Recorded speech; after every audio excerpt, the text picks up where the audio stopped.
Hey guys, welcome back to my channel. Sorry if I scared anyone, but for today's look I'm gonna be showing you how to create this glam pink skull. So if you like what you're seeing, keep on watching. All right, so as you can see, I have my brows on and one eye done just to get the video going, because the face portion of the video is gonna take a while, so I really want to break that down for you guys. To prime my lid, I'm using the P. Louise eyeshadow base in the shade 2.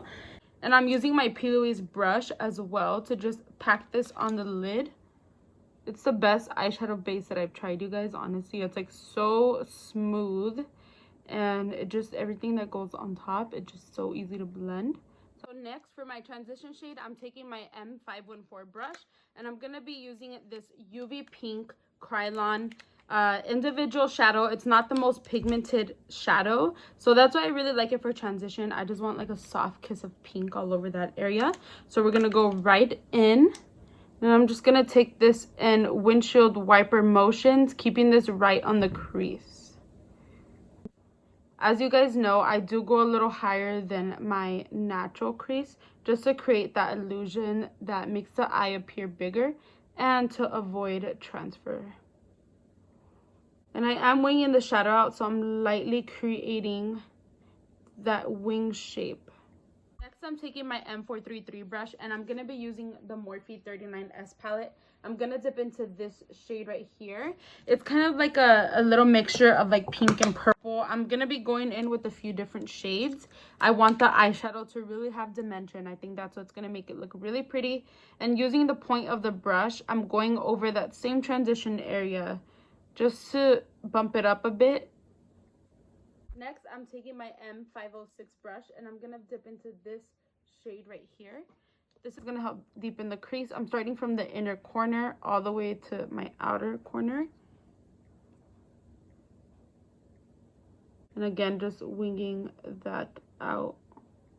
And with that 514, same brush I used for transition, I didn't add any additional product. I'm just going around these edges, making sure we're nice and blended per usual.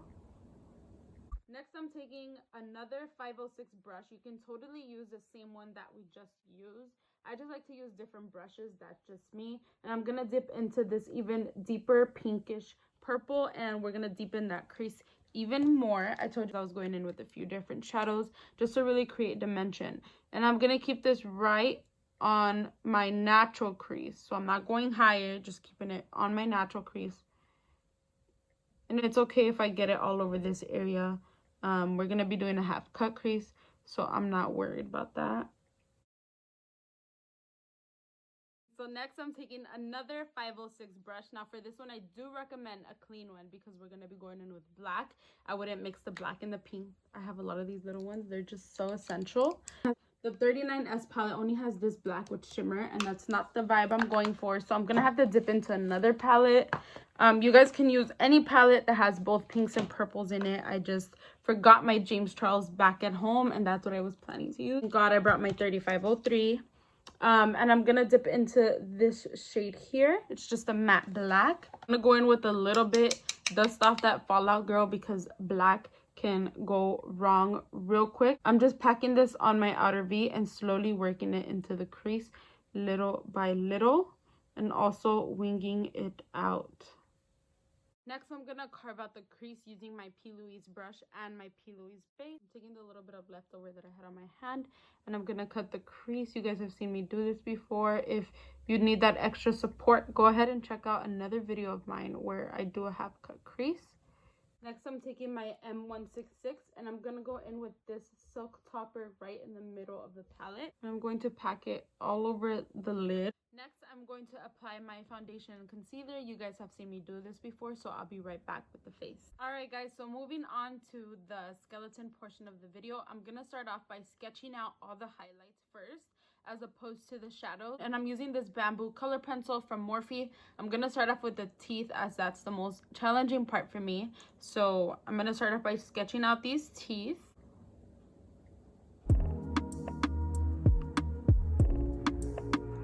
It's a little hard to pick up this shade on camera. I apologize for that. For these outer teeth here, think of it as drawing little hearts. So this one, as you can see, it's like upside down, and this one's facing down.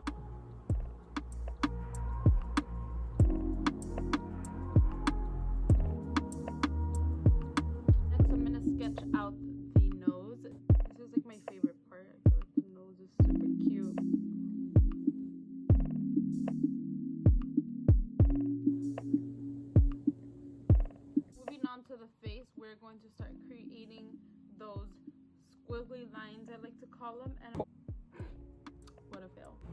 So I'm gonna start right over here and gonna do a little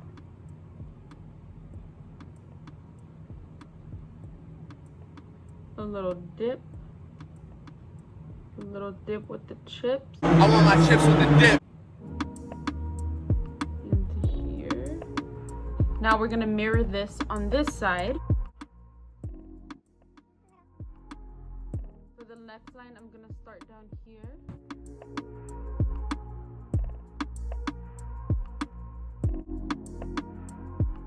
And then I'm also going to carve out my draw line. I went a little higher than the normal. It's okay to fold the eye a little bit, make them think I'm snatched, you know? So now that we have it all sketched out, we're gonna start shading in the nude lines, because it's not even a white pencil, it's nude. And we're gonna use this shade right here. I'm gonna be using my 506 brush. Since it's nice and tiny, we'll be able to really go over this and sketch everything beautifully. This is also our chance to blend and smooth everything out, so you want to follow the shape.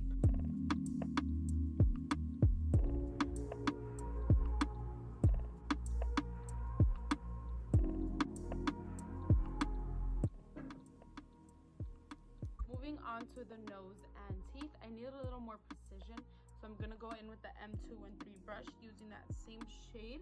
And I'm gonna go over this nude color pencil and just shade it all in.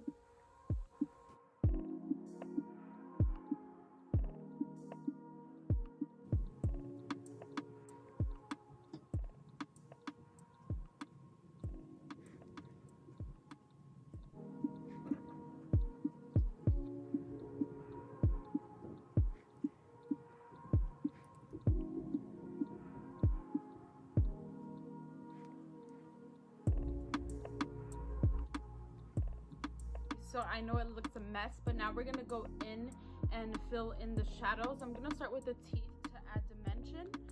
And I'm gonna be using a 213 brush. This is a clean brush. It's not the same one I use for the pink. This time I'm going in with black, and you wanna be super, super careful and make sure you fill in the right spots.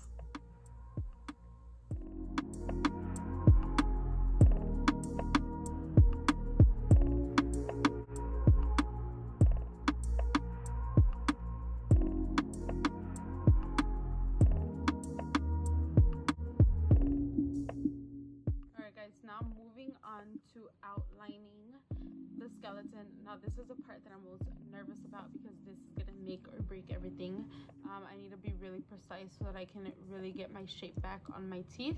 Highly recommend a really thin brush like this so that you have no room for error. You don't want to do something super thick because it could just get carried away. I'm going to be using this white Suva liner. You can use any white liquid liner you have. I just recommend that it's something creamy, not something matte, because then it can get a little flaky. So I'm just going to saturate this until it's nice and creamy.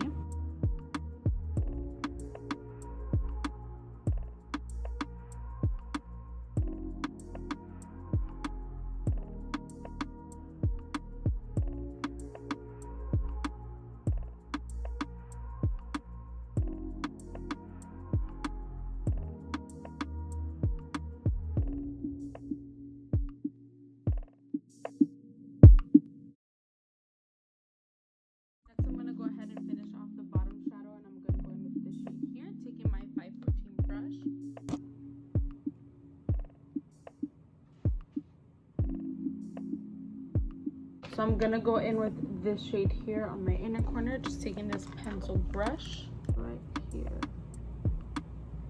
Oh yeah, that's really pretty. All right, you guys, so this completes today's look. I went ahead and popped the lash off camera, but the look is complete. I'm so happy with how it turned out. I actually attempted this for work the other day, but I wasn't happy with how it was executed, so I feel like I got to redeem myself. Let me know in the comments down below if you're gonna recreate this look. I really want to see, and also tag me on Instagram if you do, and I'll see you guys on my next video.